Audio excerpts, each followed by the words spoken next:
The House Committee on Human Rights determined over 20,000 people died during the war on illegal drugs of the Duterte administration. The House Committee continued its probe on the alleged extrajudicial killings, or EJKs, that happened during the time of the previous administration, which former Executive Secretary Salvador Medaldea and former PNP chiefs retired generals Oscar Albayalde and Debold Sinas attended.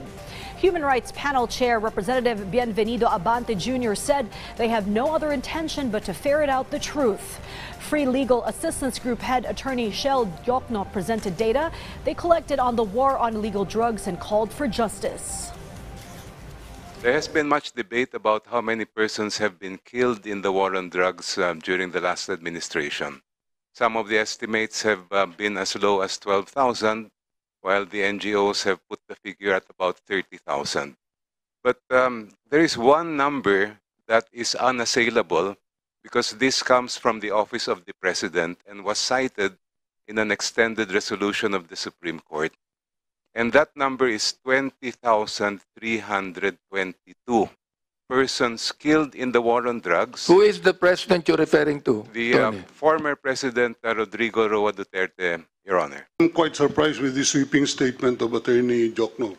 First of all, those copies, so kung meron man, are part of the privileged communication of Office of the President. If there was such a report given, ma'am, I cannot disclose that because I'm barred. No?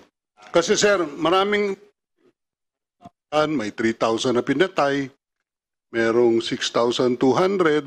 Ngayon ho, nagulat ako, meron 20,000. Ano naman ho ito? Saan ho galing itong 20,000 na ito? Any Tom, Dick, and Harry can just say, oh, 15,000 ang pinatay, 20,000 ang pinatay. Ngayon, 20 na. Nagumpisa tayo sa 6. Paano naman yan? How can we answer with sufficient definite? Tinatanong ko lang po kung have you seen this report po na sinasabi? Okay. I don't think I've seen that report.